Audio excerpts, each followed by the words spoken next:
क्या प्रथ किस्मुक gyawun छा हराम?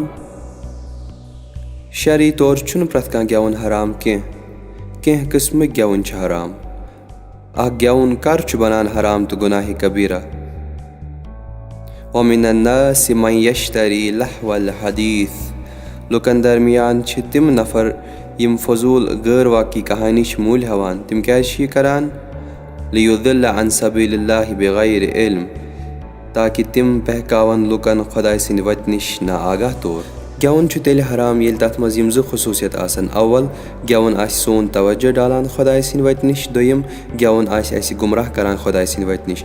पस लावी यानी प्रथ किन युस तवज्जो डाले।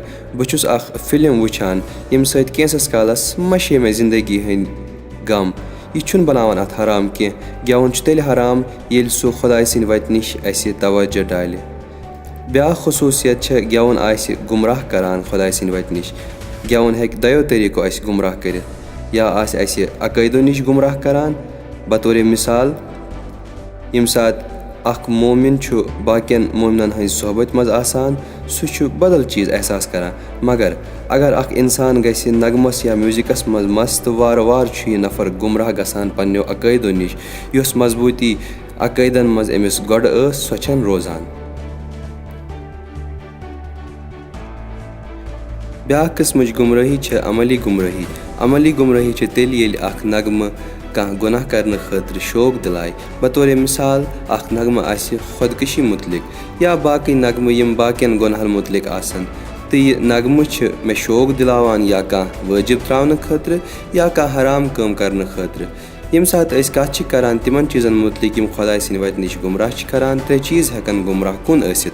गोडनुक छु नगमुक मतन या लिरिक्स, यानी लिरिक्स आसि शौक दिलावान कुन गुनाह खतर या कुन वाजिब निश आसि रुकावान, या कर ऐसे सानन अकैदन मज शक पैद, यानी अम नगमुक मतन छ गलत।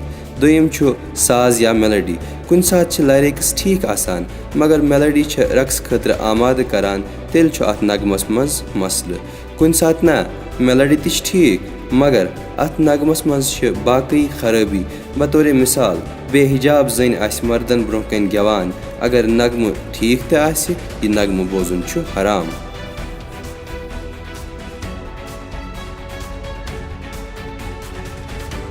बस प्रथ कां gyawun छुन हराम के। gyawun छु तेल हराम बनान येल तथ मज खसूसियत आसन। या आस सु तवज्जो डालान खुदाय सिंद वत निश, या आस सु गुमराह करान खुदाय सिंद वत निश, या एतकदी तौर या अमली तौर। अगर न अथ यम चीज आसन तेल छु यह ठीक बोजुन। सवाल: क्या इंसान है क्या हराम म्यूजिक बोजित? अगर हराम म्यूजिक छुन मे पे असर त्रावान इत कन वन आव। बतौर मिसाल अख म्यूजिक छु गुनाह करनुक शौक दिलावान, मगर बहुस न अम सत गुनाहस मज पेवान की। जवाब: चाहे ऐ आस्तन असर पेवान या ना, अगर यह नगम छु हराम ऐ हेकक न यह बोजित। सवाल: क्या अगर न मे पथी आसि नगम छु हराम किन न बह हेका यह बोजित? जवाब: अथ हालत मज हेको यह बोजित, मगर कह मराज छु वनान बेहतर छु न बोजुन, मगर शरई तौर छु यह हलाल।